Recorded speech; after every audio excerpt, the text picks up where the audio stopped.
Right. Mark Serwotka was recently re-elected as the General Secretary of one of Britain's most combative unions, the PCS. Civil service...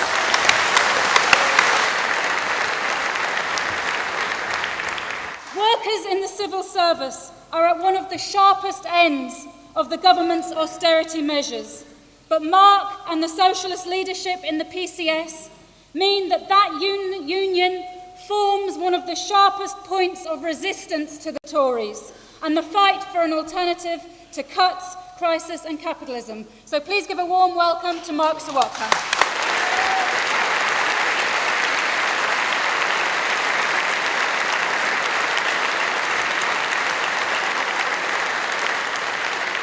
Well, thanks very much for that welcome. Can I apologise for coming in late?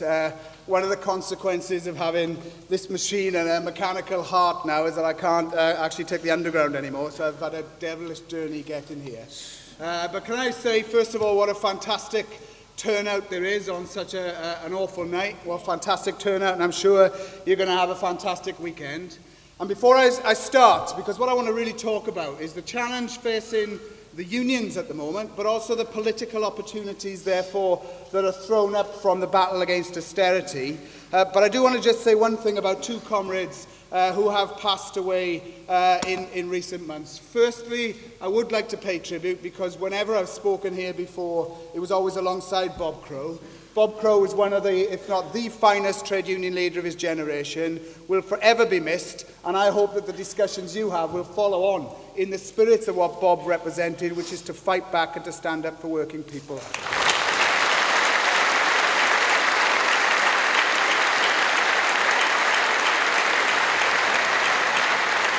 I also wanted to briefly say something of one of your own who's recently passed away, Andrew Price from the UCU and from South Wales, somebody who I didn't know very well, but often when I returned to Wales, which is as often as I can, whenever I did political meetings down in Wales, Andrew was almost always in the audience making a socialist contribution, and Andrew too has a long legacy of contribution to this movement, and he too will be sorely missed. And I hope again we can remember him during the next couple of days.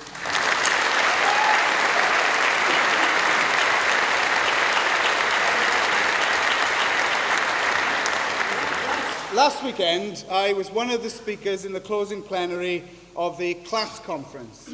Now, the CLASS is for the Centre for Labour and Socialist Studies. It's a think tank that's been set up by the trade unions, predominantly affiliated trade unions, but PCS is one of the founding members. And one of the things about the CLASS conference, it was very big, is that you see people there that you don't often see at left meetings, probably because there's so many Labour MPs who are speaking.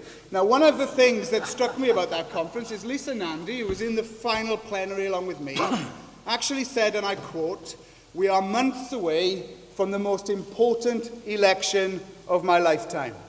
Now, true, she's had a short lifetime, but I would say that for somebody to say that, it actually must implicitly mean that they genuinely believe that the choice facing the British people at the election next May is so absolutely critical, that what's on offer is such diametrically opposed in terms of the alternatives they offer to this country, that it's a no-brainer that people must vote Labour, get the Tories out, and by definition, all of our problems will begin to go away. Now, I think in that one sentence, she summed up what's wrong with politics at the moment. Because as I see it, the election is important. It is important we get the Tories out, because if the Tories get back in, it is my genuine belief that we will see a massive stepping up of the attacks on working class people and on the trade unions in particular. So we're not indifferent about the general election. I want to see the Tories out. And in reality, however well we do as a left in that election, if they're going to lose, it means Labour will be the biggest party. But of course, the reason for me that is important is because what does that mean about the opportunities that will throw up for mass resistance to the politics of austerity and for an alternative on the left to grow in a way that we have been unable to grow it in Britain up to this point in time. And I think those opportunities are massive. Now, let's first of all look at what is wrong with the current political system. All the parties agree with austerity, they all agree with neoliberalism, all agree with privatisation, public spending cuts. Both Ed Balls and George Osborne have both said recently, whoever wins the election, 2015 will be a parliament of austerity. it will be worse for people than we have seen in the last 5 years. So yes, the stakes are pretty high. But it must follow if they are equally as high, whoever wins. Because for us, when we get up the next day after the election, even though the conditions under Labour may be better for us to have an effective fight back, nothing will change in terms of attacks of benefits, attacks on migrants, attack on trade unions, and attack on public sector spending. And therefore, our challenge has to be to work out how are we going to resist austerity, whether it comes from the Tories or Labour, how are we going to fight them industrially, but how are we also going to build a mass political movement that can act as an alternative to Labour. Now, let's be in no doubt, the unions need to step up to the plate. I've said it before, I'll say it again, when history is written about this period, the unions have failed the working class people of Britain.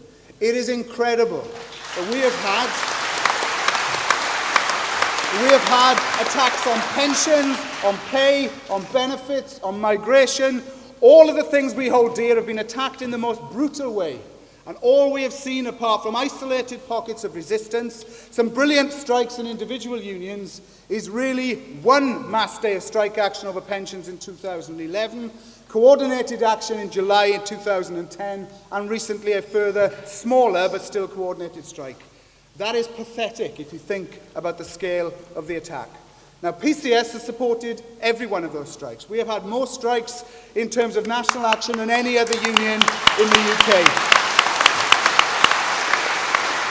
But I tell you what, the Tories have decided to single us out for some incredibly brutal treatment to punish us for what we are doing. Cuts in the civil service now mean we have the smallest civil service since the Second World War. 87,000 jobs have gone in the last 4 years.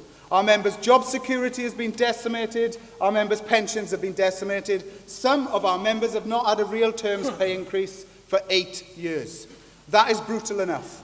But now the government is turning its fire on the very institution of the trade union that is there to protect members. Firstly, by ending people's ability to pay their subscriptions to the union by check-off, of which 95% of PCS members currently use. They aim to bankrupt the union over 3 months. If 95% of our subscriptions are stopped, and we pull out all the stops to get people onto direct debit, which we are currently doing, the aim is to fatally weaken the union's finances to try and ensure that we cannot fight back. At the same time, they have targeted individuals in cutting facility time for representatives in a way that is incredible. Last week alone, 7 key negotiators in our HMRC group were told, all of them currently on full-time release, that they all had to go back to work 100% of the time with immediate effect. These are the people they are supposed to negotiate with. Our president, Janice Godrich, a member of your organisation, brilliant president of the union, elected 13 consecutive years, has been told that she has to go back to work in the DWP in Glasgow. Now, this is a strategy to try to smash the union, its finances, its representative structure, and the members we represent. And comrades, what I come here to say to you is this. If you are faced with that type of aggression, like other unions in the past have done, unions that have also been attacked more brutal even than this, like the National Union of Mine Workers, the answer has to be, if you do not organise, stand up and fight no matter how hard it gets, the future will be bleak for everyone, and that is what we intend to do.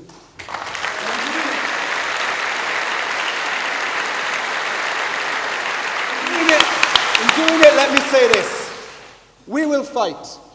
But I call once again on the leaders of Unite, of Unison, of the GMB, and all the unions in the TUC, specifically in the public sector. Let us take strike action together as a matter of urgency, because if we strike together, we can win.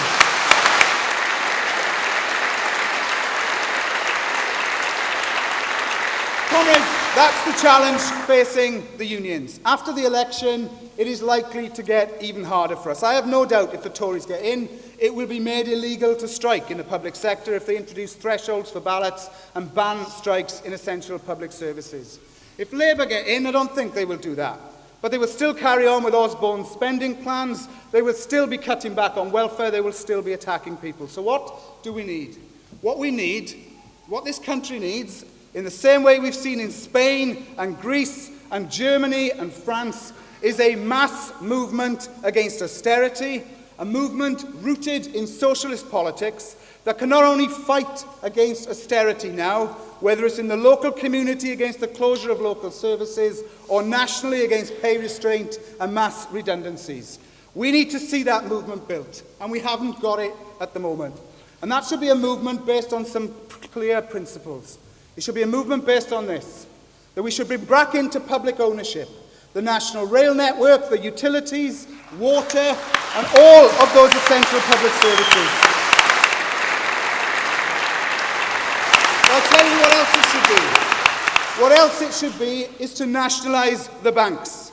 You know, when our money is used to bail out the banks, what they're doing is nationalise the debts and they privatise the profits.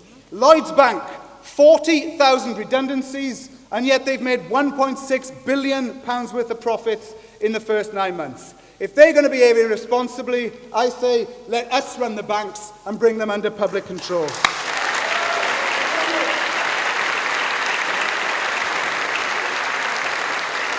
If we want a movement that is for nationalisation, against job cuts, a decent welfare state, scrapping of nuclear weapons, freeing up the trade unions, from a situation where we find it incredibly difficult to fight back in the way the bosses can fight against us. We need a movement that this country has not yet got. And out of that movement, if we can build it, and if your organisation can be a key part in it, what will happen is this. We will see effective fight backs. We will see victory starting at local level and moving up to national level. We will see the change in political consciousness in England, Wales and the north of Ireland in the same way as we have seen in Scotland, having gone through a campaign that really was about austerity and the type of society that we want to live in. And out of that, I believe can emerge an alternative political force that can credibly stand in elections at national level that will give people the opportunity to elect socialist politicians to the national institutions in the UK. And comrades, I'll leave you with this thought. If we build a movement that can fight austerity and that can provide a radical socialist alternative, it will be a hell of a lot easier if we can do that under a system where the electoral reform has happened and we have proportional representation. Why?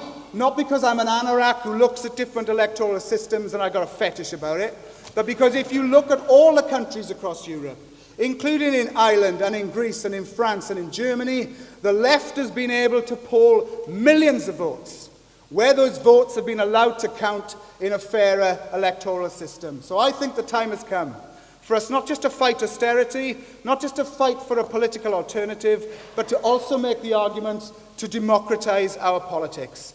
That means PR, it means recall of MPs, it means the fact that we should take big money out of politics and say politics should be about the people.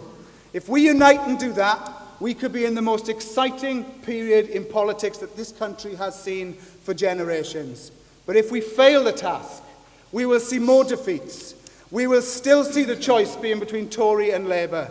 We will still see people having to choose the least worst option. What about having the chance to choose a fighting option, a socialist option, winning for working class people and turning the tide against the brutality that is austerity? Thanks very much.